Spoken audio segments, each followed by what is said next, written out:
The GP tent had been loud just moments before, tools clanking, boots stomping, Marines laughing over coffee.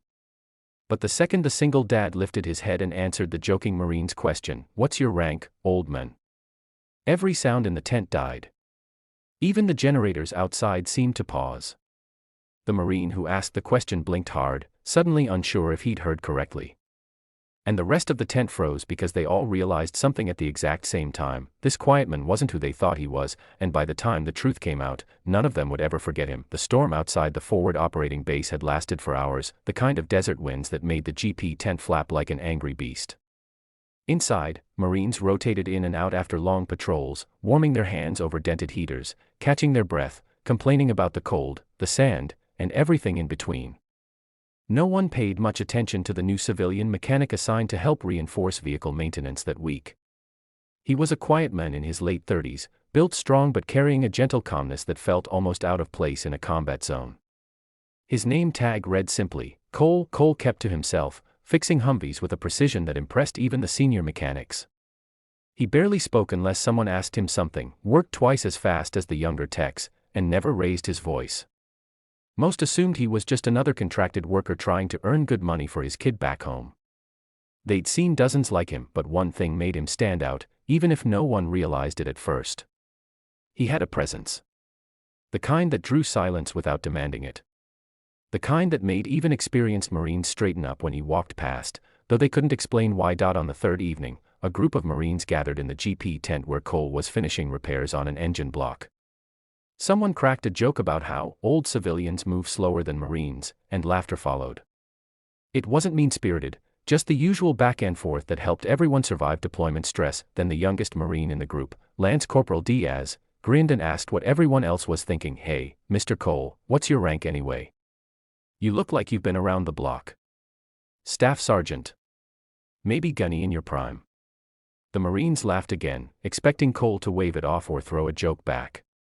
Instead, he tightened the last bolt on the engine, wiped his hands slowly on a rag, and looked up for the first time that day. His eyes were calm. Steady. The kind of eyes that had seen enough to speak without words. "My rank," he repeated quietly. He folded the rag carefully, placed it on the tool table, and then said the sentence that made the entire tent freeze, "Retired Lieutenant Colonel. Force Recon." Silence swallowed the tent. Diaz's smirk vanished. One Marine choked on his water. Another dropped the wrench he was holding. Even Staff Sergeant Hale, who had served 14 years and thought he'd seen everything, stood a little straighter. "Force Recon, Lieutenant Colonel," and he was standing there tightening bolts next to 20-year-olds. Cole went back to working like nothing had changed. But for everyone else in the tent, the world had suddenly tilted. Minutes later, Hale approached cautiously. "Sir, with respect, what are you doing here?"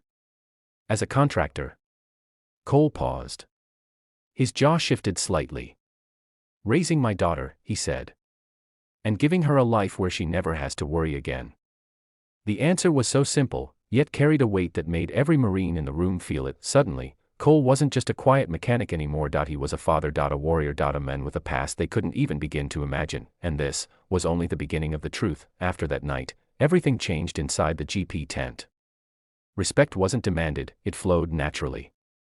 Marines who had joked with Cole now approached him with genuine curiosity, trying to understand how a man with his history ended up turning wrenches on a dusty base thousands of miles from home. Hale, who normally ran the tent with effortless control, found himself observing Cole with deeper interest.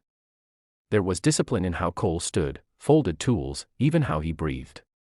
Not the sharp, rigid motions of someone trying to look tough, no, it was the quiet precision of someone who had lived through situations where a single mistake cost lives. But there was something else too. A heaviness in his shoulders. A softness when he glanced at the small photo tucked inside his toolbox, a little girl, maybe 8 years old, smiling with a missing front tooth.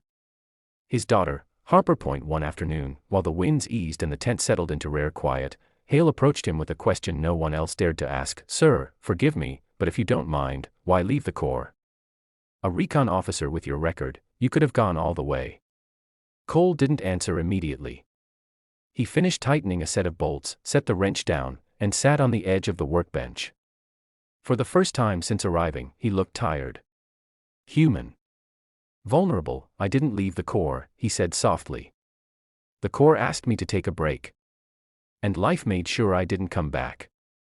Hale frowned. Life. Cole nodded. My wife passed when Harper was 4.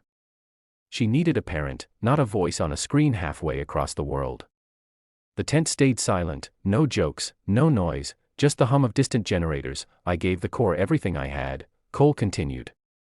But my daughter, she only has one father. There was no bitterness in his voice. Just truth. A truth that hit every Marine harder than any drill instructor's bark. Then Cole looked Hale in the eyes. You know what's funny? Command offered me a desk job. Safer. Higher pay. But my daughter didn't need a man trapped behind paperwork. She needed a man who came home every night. So I left before the uniform owned more of me than she did. For a moment, Hale didn't know what to say. He'd seen Marines struggle to balance duty and family, but Cole had chosen love over legacy. That kind of choice took a different kind of strength. Later that evening, Diaz, the same Marine who had joked with him, approached quietly with 2 cups of coffee. Sir. Mr. Cole. I'm sorry for the joke the other day. Cole smiled faintly. No harm done. Just remember, every person you meet has a story you don't see. Is that why you came back? As a contractor? Diaz asked. Cole nodded. I needed the pay. But more than that. Harper told me she wanted to be proud of her father. So I chose work that still has purpose. Work that helps you all get home safe.